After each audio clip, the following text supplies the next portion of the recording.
6 Oktober. Rahmat-Mu berlimpah ya Tuhan.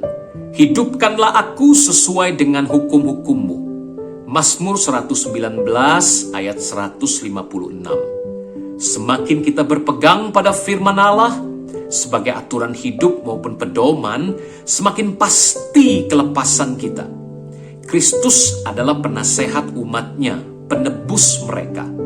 Orang-orang yang dihidupkan oleh rohnya dan kasih karunia-Nya ketika mereka mati di dalam pelanggaran dan dosa, memiliki kerinduan agar kasih karunia dihidupkan kembali dan terus hidup menyala-nyala di dalam mereka menurut janji Allah. Orang jahat bukan hanya tidak melakukan perintah-perintah Allah, mereka juga tidak berusaha mengetahui dan mempelajari perintah-perintah itu. Mereka memuji diri sendiri bahwa mereka akan masuk sorga. Tetapi semakin lama mereka berkanjang di dalam dosa, semakin jauh mereka dari sorga. Belas kasihan Allah itu lemah lembut, seperti mata air yang tidak pernah kering. Pemazmur memohonkan kasih karunia Allah yang menghidupkan. Orang yang melakukan firman Allah, walaupun banyak orang boleh memusuhinya, ia tidak perlu takut kepada siapapun. Orang yang membenci dosa, membencinya sebagai pelanggaran hukum Allah dan firman-Nya. Ketaatan kita menyenangkan Allah dan menyenangkan bagi diri kita sendiri, hanya bila didasari oleh kasih. Di sini, Daud menyenangkan dirinya, memuaskan hatinya dengan kesetiaan Allah kepada firman-Nya.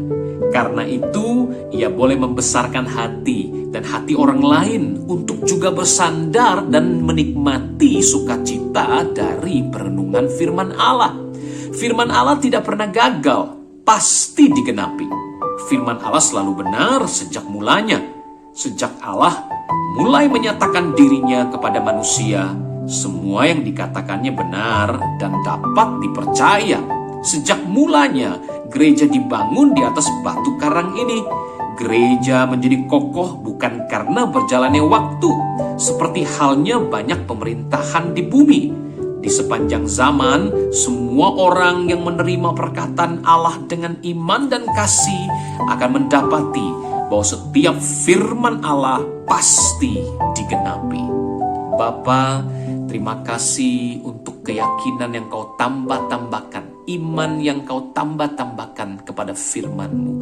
Betapa besar rahmat-Mu melimpah bagi kami. Hidupkan kami sesuai dengan perkataan-Mu dan hukum-hukum-Mu. Buat kami rajin untuk menyelidiki perintah-perintah-Mu, dan Engkau boleh menghidupinya di dalam hidup kami, sehingga nama-Mu dipermuliakan. Hidup kami boleh menjadi terang yang luar biasa memberkati orang lain, karena firman-Mu hidup dalam hidup kami.